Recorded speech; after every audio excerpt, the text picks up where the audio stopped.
part of this of the most beautiful shoes, beautiful, tempting to go to the airport again, we get the light just died.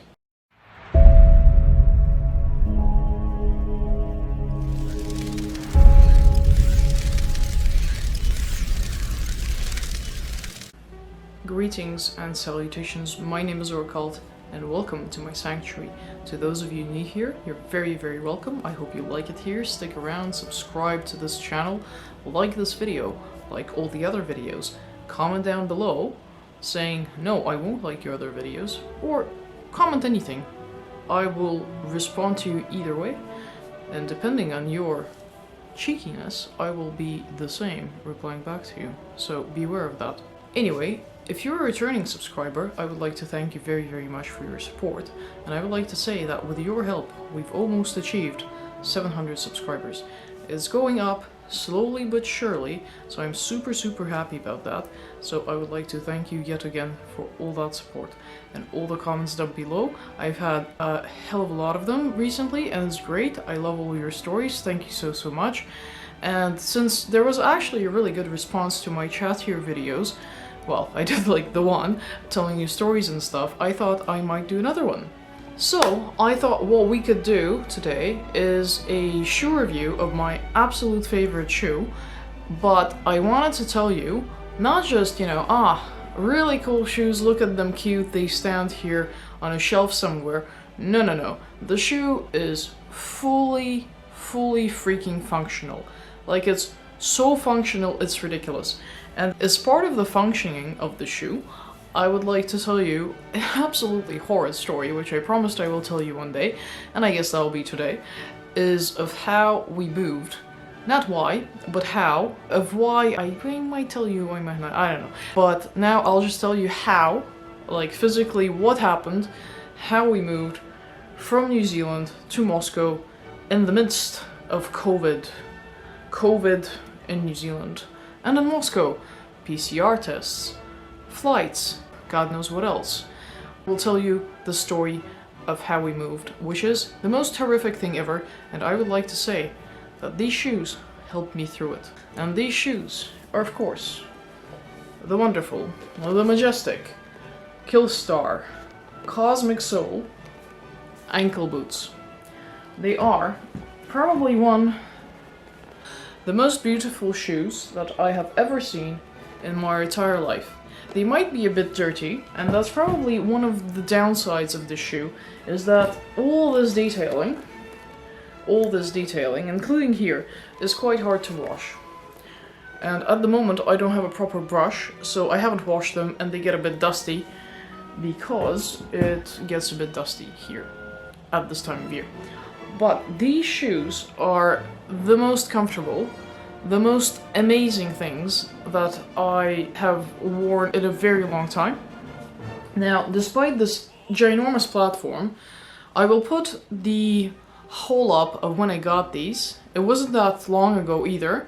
It was last year. As soon as they came out, I saw them, I fell in love with them, and I got them. And I think I have the platform measurement under there, but I will put it under here as well. When I like open them and go, oh, I love them. I think I did like an unboxing or something, but I just couldn't even get over how beautiful they are.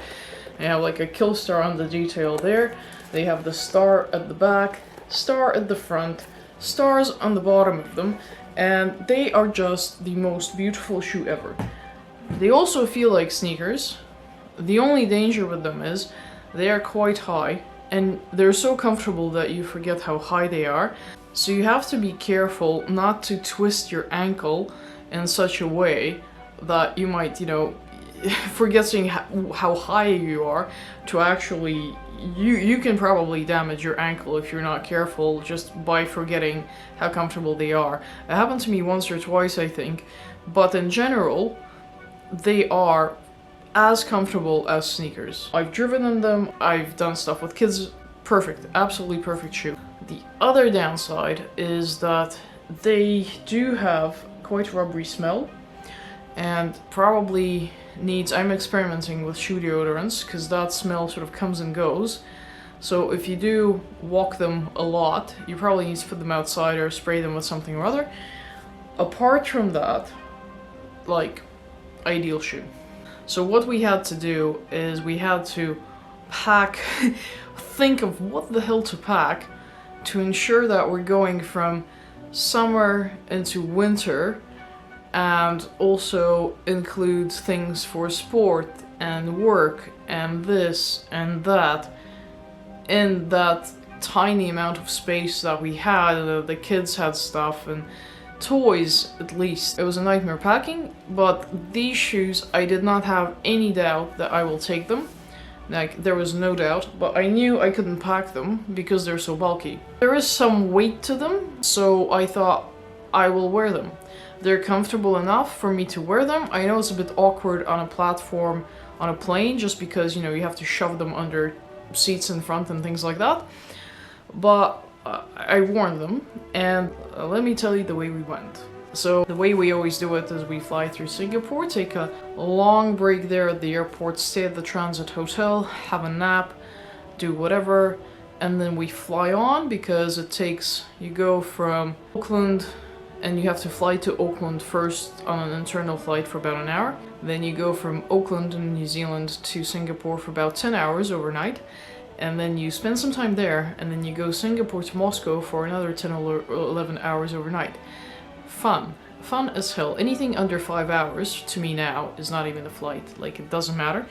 And any flight of any hours, or however many transfers or transits or whatever, is not even a flight to me without children. Like, without children, I can fly anywhere now for any amount of time. I really don't care. It's that easy for me. With children, everything is double, triple, twice as hard.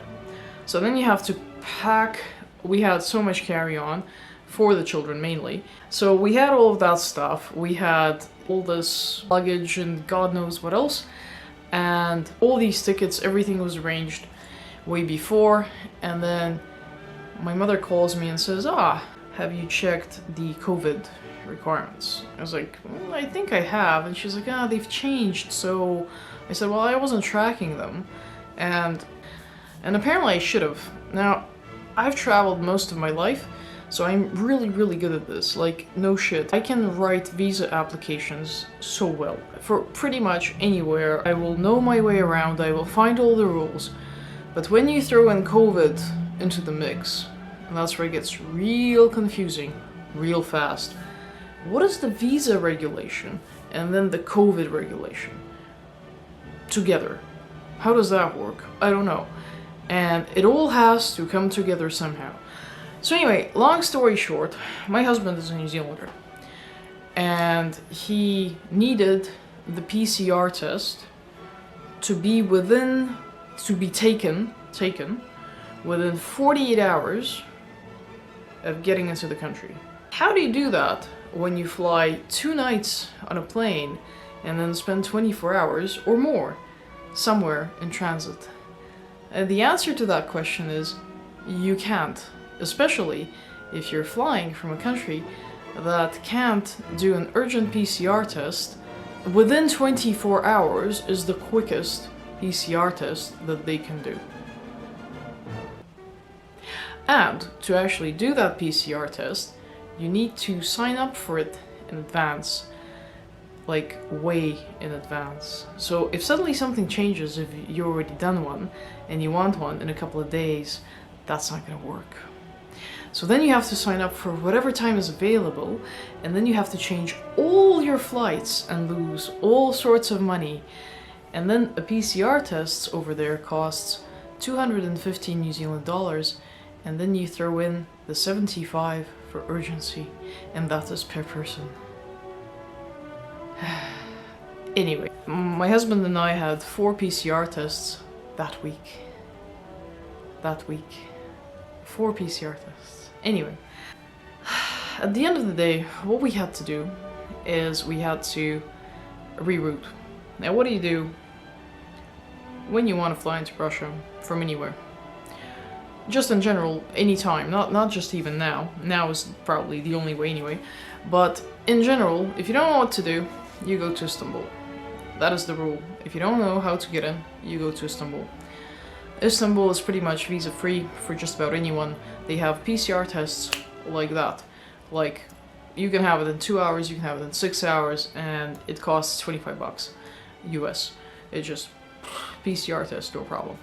We had to fly very quickly to Istanbul. How do you do that? Well, you don't go through Singapore, in this particular case. You go through Dubai. And to get to Dubai, you fly from Oakland for 19 and a half hours. 19 and a half hours with 2 children in a plane, non-stop. 1.5 hours of which is sitting there in Kuala Lumpur, twiddling your thumbs, waiting for people to get on and off and on. It's great. And then one of your kids, in the middle of it, starts getting sick. So our older son started throwing up while we were sitting there in Kuala Lumpur. I don't know what the hell happened. He was either too warm or something. He wasn't sick before and he wasn't sick after. He was fine. But he just started vomiting pretty much the whole time we were sitting there. To the point that the air hostess told me later that if he had gotten any worse, they could have potentially taken us off the plane there. And that would have been a complete disaster after already rerouting everything 67 times and everything. So, at the end of the day, he got a bit better. He slept a little bit. We started flying. It was fine. She felt for me, that air hostess, so much. She brought me a little Bulgari cosmetic bag with stuff from first class, and she brought me pajamas from first class because I was getting my stuff on my clothes. It was just but he was so sick. He's so active, and when he's sick he just looks so lethargic, and it's nice that they're quiet sometimes, but not like this, you know. You don't know what's wrong. It's absolutely horrifying. I just can't describe it. You just look at them and you feel for them, but you can't help them. And it's terrible. It was really terrible. So we got really scared, and then he sort of got a bit better. And then we got off in Dubai for about 5 hours, and then we had another 6 hours to Istanbul. We made it to Istanbul, thank God, and we had a hotel, we had transfer, everything. It was nice, and we had quick dinner. I got takeouts and stuff because we were just so freaking tired and we just wanted to go to bed. And yeah, it was all going nice until the next day. So when we were sitting there in Istanbul that first night, it started snowing in Istanbul. I never thought it even snowed. So again, going back to our friend's shoes here, shoes are a bit sort of, I guess, slippery on ice, but with snow and puddles, like, I mean, again, look at the size of that. That is massive. I love to wear these in the rain because no puddle is an issue for you. None. So rain, perfect shoe for rain, absolutely perfect, and it cleans them up a bit. Double bonus. Snow, again, you are so high up that the fact that they're not super warm actually doesn't really matter as much because your foot is not actually even near the snow. So, seal of approval on both counts of weather there. And probably with sand, actually, they'll be okay-ish, because again, you'll be sort of buffered. You won't sink into the sand as much because you're on a platform. I haven't tried it though, so I can't really vouch for that, but any other weather, absolutely perfect. So then, what happened next is the next day, everything was great. We went sightseeing, we have super happy photos, it was great. We saw all this great stuff, we had lunch, we did this, we did that. And then by the time we got to dinner, it was like super snowy, really cold. I had my really cool Killstar jacket as well. It had this fake fur and the moon and stuff, and everything was nice. And then we went for dinner. So for dinner we went into a restaurant, which I got the takeouts previously, and they had these stairs. And downstairs was real cold because people kept opening the door, and I'm always freezing, so we went upstairs, where our younger son was eating one of those wrappy kebab things, and he started falling asleep while eating it. It was adorable. He looked like this. He's like... It was super cute. He falls asleep, and then the man, quite, you know, manly, picks him up, and our son is fairly heavy, and he carries him downstairs. And that staircase, I freaking hate that staircase. So he falls down, basically, and he shelters our son so he doesn't get hurt. Our son didn't even wake up properly, in fact, and he hits his back and his already previously injured knee, because his leg just goes like to a crazy angle, and I'm looking at it from, because I'm already downstairs, and I'm looking at it thinking, oh my god, I hope he didn't break anything, because it looked like he even tore his jeans on the knee. It was that bad, and that was just from the way his leg was. The knee didn't touch anything because he fell on his back. It was, I thought it was the most unnatural angle ever. I was so scared. And so the guys in the restaurant pick him up, and they pick up our son, and the hotel is next door, so they sort of help him and carry our son, who is still asleep, and we sort of go to bed, and then we start calling like insurance or someone because we need to see someone. And he already hurt his knee before, like way back when, and he's sort of afraid he's damaged something, and it was scary. It was really scary. It didn't seem broken though, because he sort of felt it and he could sort of walk on it, but it just, obviously there was a huge sprain. So we had to find a hospital. So the next day we spent half the day in the hospital. We got crutches, we paid God knows how much money, and we thought, oh god, we hope we get it back on insurance. But we didn't know that at the time. And then we did the PCR test as well that day for him to be able to get into the country when we landed in Moscow. So that timer started, and we were just so over it. We were so tired. We just wanted, you know, to just get there. We were so looking forward to just leaving and just, you know, getting to where we're going, properly unpacking, having a decent sort of shower, because this was all, you know, it wasn't a great hotel. Obviously somebody smoked in it before as well, because that's, you know, that's fine there and stuff, and people smoke everywhere. And with kids it's kind of like, and I'm not used to it. I used to smoke back in the day, but I just can't do it anymore. Okay, so then we go in, everything is fine, the tests are fine, the tickets are fine, the luggage is fine, it's all great. He has the crutches, it's very awkward, but we managed it. We had so much luggage as well, and we managed to pack it all back, and we bought stuff, and we bought some winter coats and things like that, like proper ones and stuff. And so we had those with us mostly because we couldn't fit them in. So we have all this additional stuff as well. And then we go onto the plane, and it's snowing like hell outside. Like it's really picked up, and it's snowing. But, you know, we're on the plane. I thought, okay, great, we're on the plane, it's fine. Because there were some people that said their flight got cancelled, like, in the morning, and they were waiting, and I was like, well, we're going on, so I don't know. And we're sitting on the plane for an hour, and we're sitting there, and we're sitting there, and suddenly they come in and say, everyone get off the plane, the snowfall is too heavy. And that's where the really bad shit started. We go off the plane, and I'm, by the way, before you forget what this video is about, still wearing these. Still comfortable, everything is fine.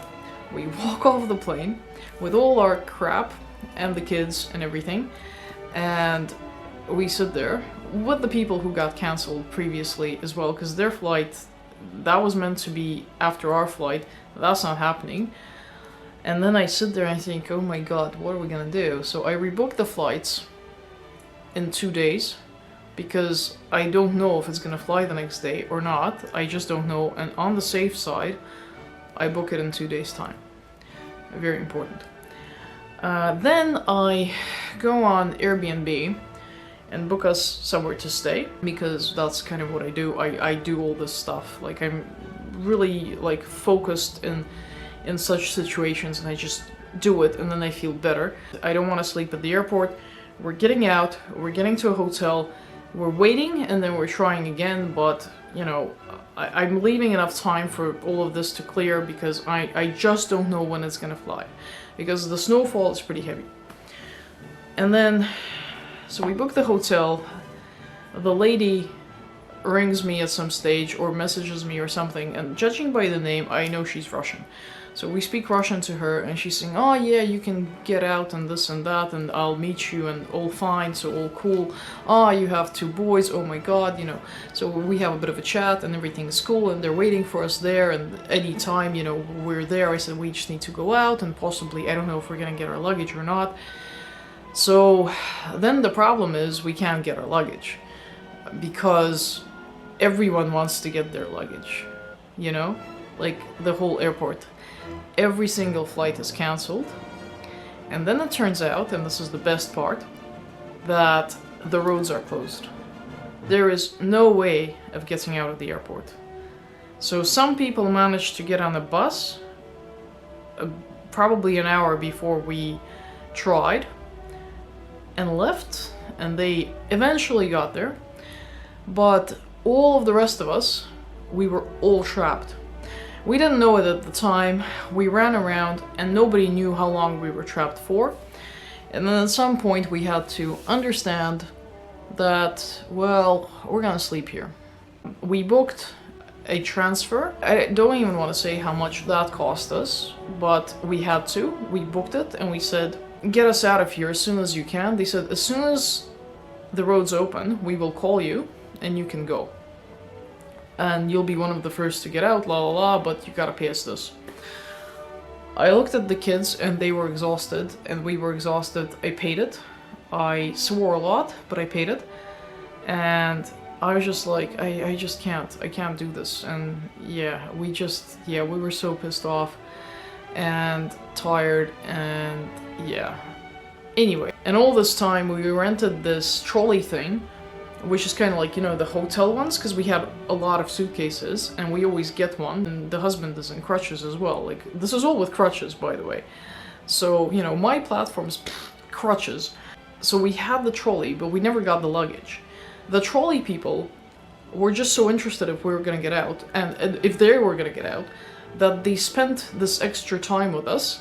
So the trolley guy and the guy, because, at that point there was another guy with us who there's this electric wheelchair that a dude stands in, because the husband was sitting in one, so he couldn't walk all these, it's a huge airport. And so we had the trolley guy, and we had one of the sons asleep in the trolley, and then we had my husband in the wheelchair thing, and everyone was just, and at first they were like, no, you can't put a kid on there, and you can't, and then the kids were on everything, because they couldn't walk either. And then we walked out in the last attempt to try and get a bus. And it was really cold, by the way. It's still snowing and this is outside, so we had to go out of the airport. And then we couldn't find our way back into the airport, because they closed all these entrances. I was freaking out. I thought we were gonna freeze to death. There was no toilets outside, nothing. It was just a shit ton of cars that couldn't get out. It was absolutely terrifying. We ran around. I literally knocked on a glass where there was a dude with a gun. I was like, dude, let us in. We're gonna die here. Like, we have children. He was like, go to exit number 3. We found it. They let us in. I was never so relieved in my entire life. Ever. So we go in, and then, well, basically then we just go and buy little prayer mats and sleep on them. So that's how we spend the night, on the little prayer mats, and no matter how we lay and try to shelter ourselves from drafts and everything, we still got colds. That was when I made the great decision to go to the pharmacy. So I go to the pharmacy and I buy this cough syrup for the boys. So I talk to them, I say, I have kids, they're aged blah, I need a cough syrup, blah blah blah. They say take this one, so I take that one. And we didn't have it at the airport. So finally, and this whole time, by the way, I walked probably about 10 kilometers in that airport that night because we either needed food or water. By the way, they don't give you water for free there. Unless you really, really look for it, you have to find it. So none of this was free. The airline didn't give us shit. There was no food. There was nothing. Everything you had to pay for. And as we found out later, some people spent 4 days in there without getting anything. All the transit hotels were full, nothing.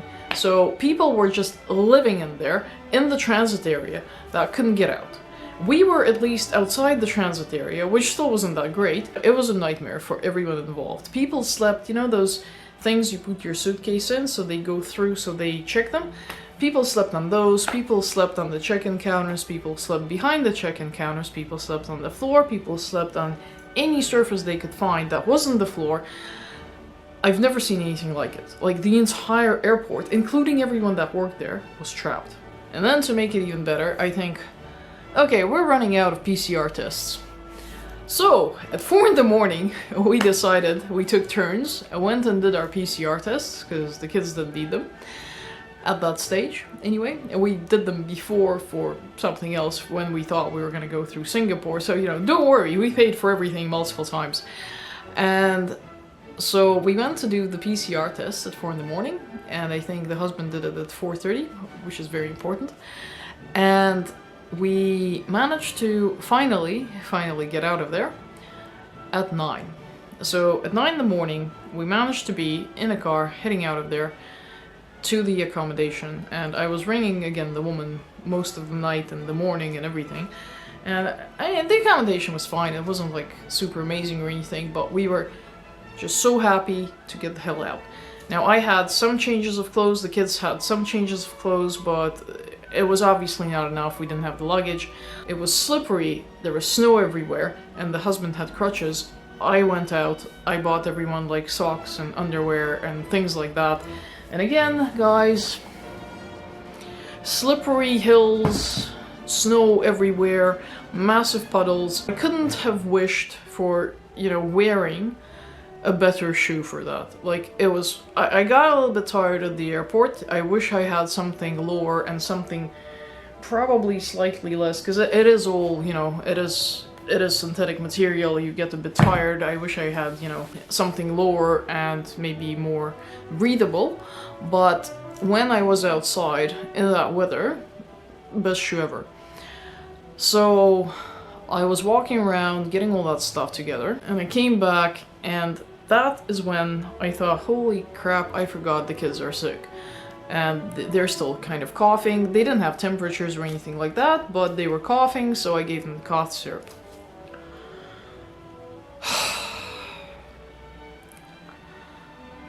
Now, what I couldn't figure out later, is they both started vomiting. And we thought we could sleep that night, but no. No. We had vomiting from both of them multiple times that night. And we had projectile vomiting occasionally the next morning. And it just carried on and carried on and carried on. So, yeah. And then, finally, so I was glad we got the tickets for, you know, not the next day, because I knew we had to at least try and sleep one night, which we couldn't do.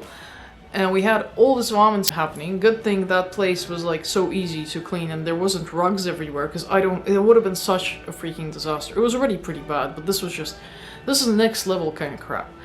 So, it's the next day. We have a cab lined up. We pack for the millionth time, and we get our stuff together, and we try and get the kids into the car without vomiting. Everyone seems fine for the time being. We still have the 4 prayer mats that we slept on. Everyone had one. So we go sit down into the cab, and our younger son is sitting there.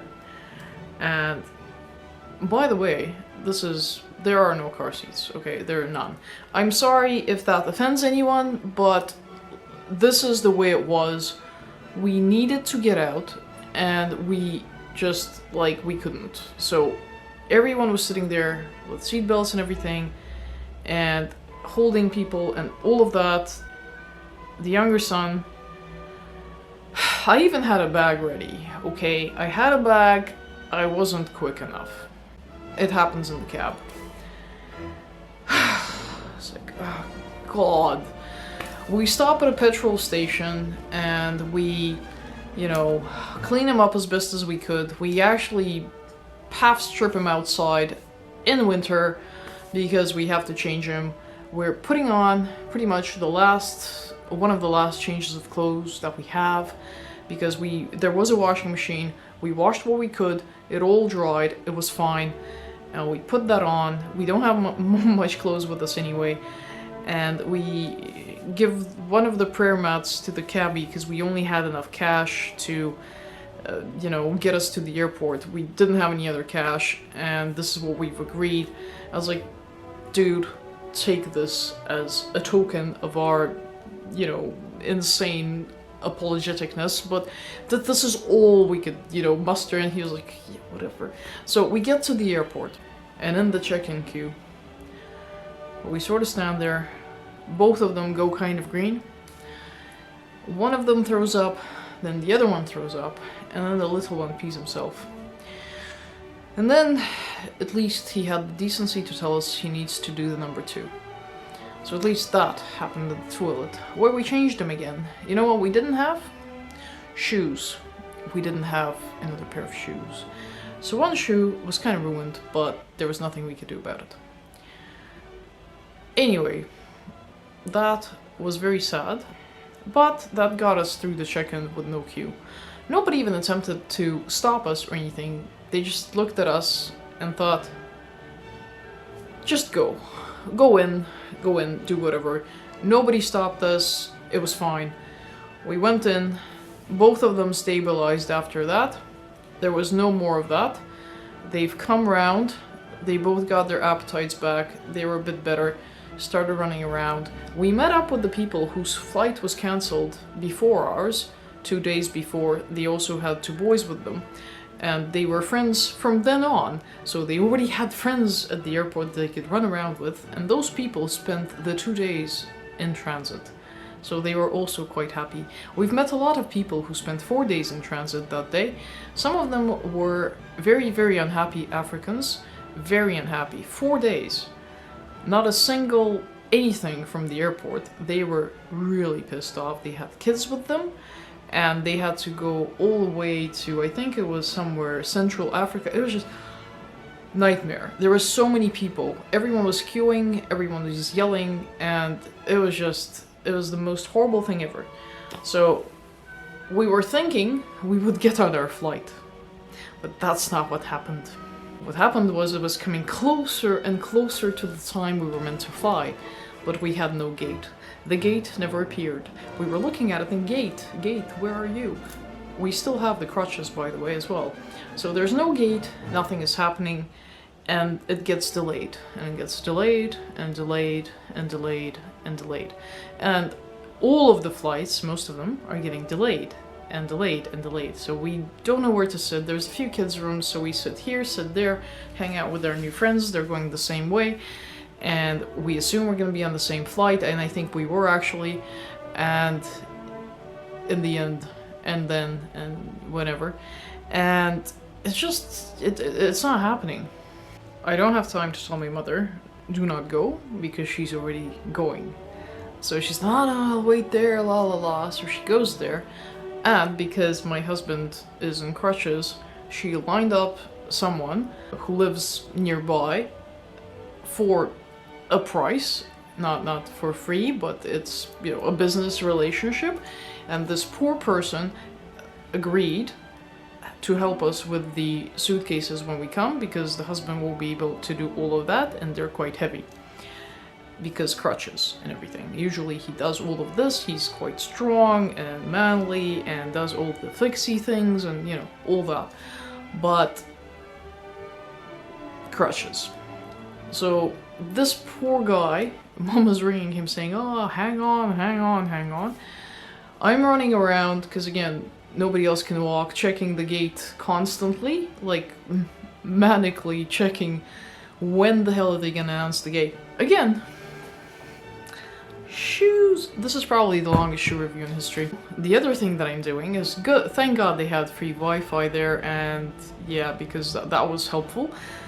So I'm calling mom and I'm calling friends and relatives who are like, because I'm occasionally posting on Facebook saying, this shit can't get any worse, people. They're like, oh my god. And then people post helpful advice because I had questions. Like, I had questions all the time. It's like, what the hell is the weather like there?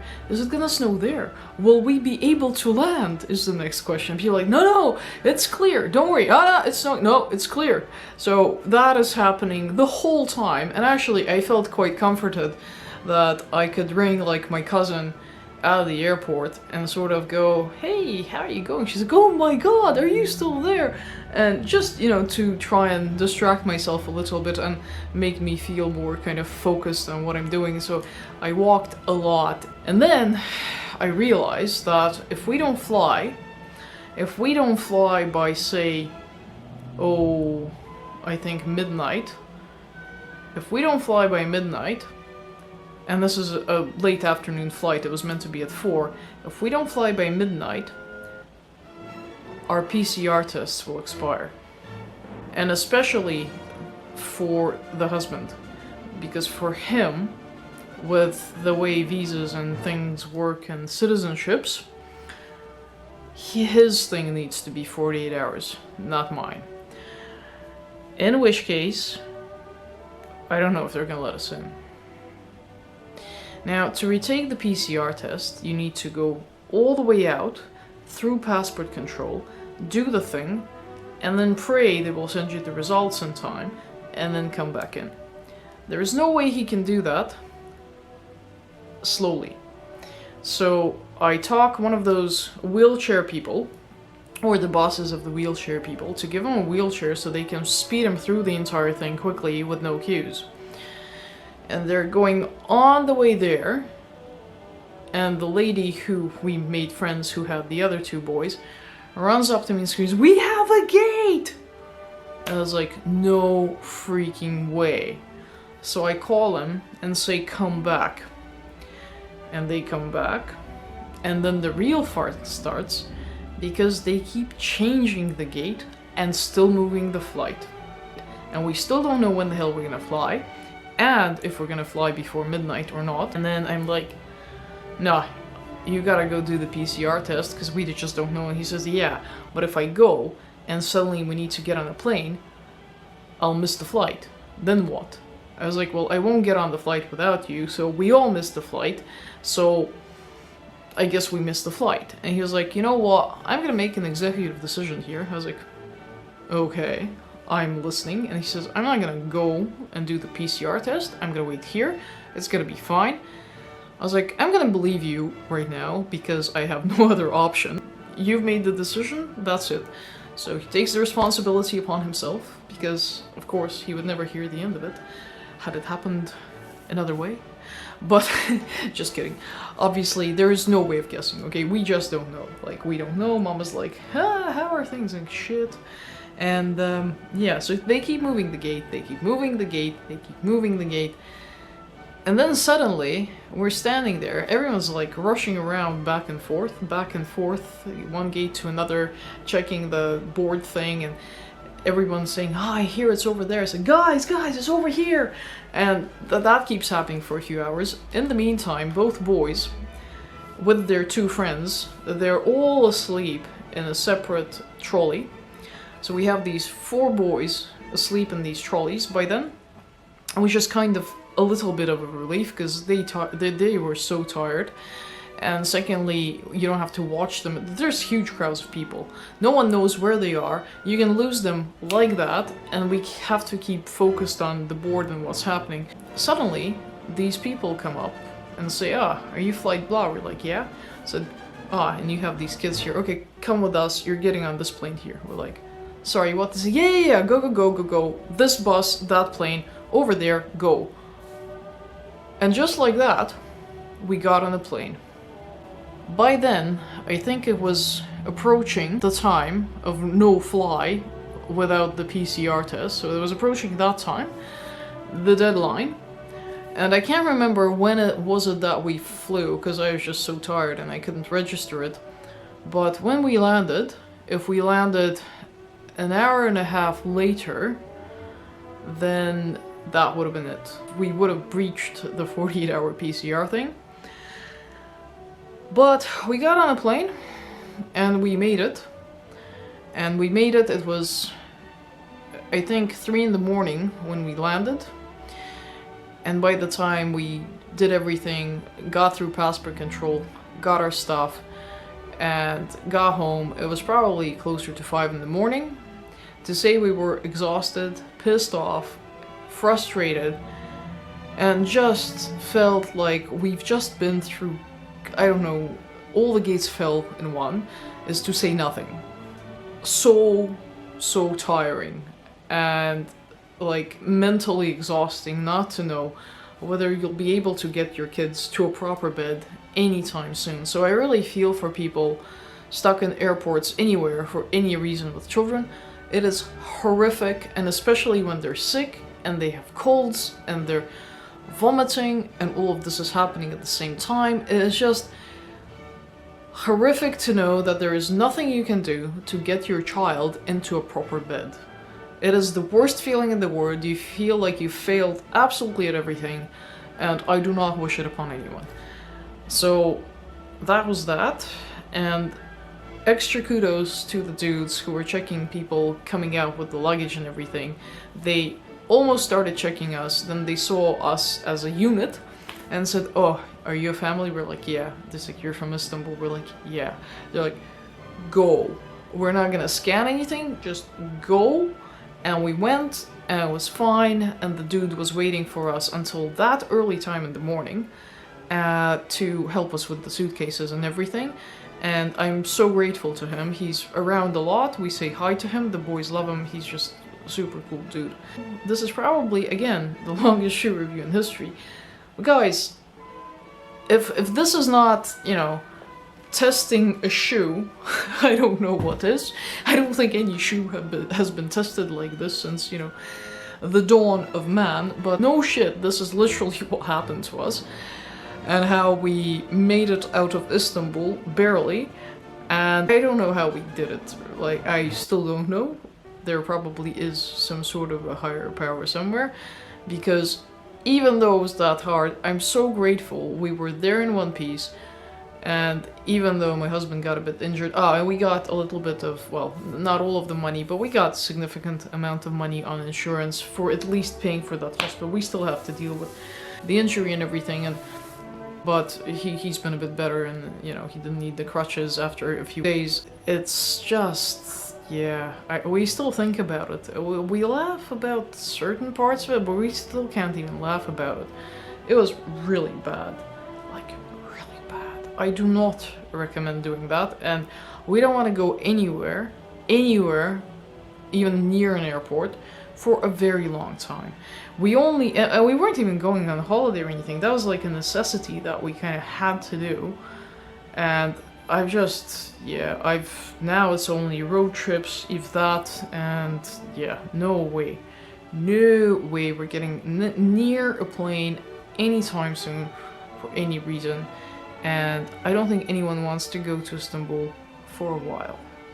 It's safe to say. No reflection on Istanbul, but no thank you. Maybe 5 to 10 years, maybe something like that, maybe 7, I don't know. But yeah, enjoy the try-on of the shoe, because, well, you still have to see them on, right? And if you watched up to this point, then you totally deserved it. But, you know, it's a long freaking story. I'm really sorry for that, but, you know, it's still pretty crazy how many things can go wrong at the same time, isn't it? Anyway, I hope you have a pleasant time of day wherever you are, and greetings and salutations to you.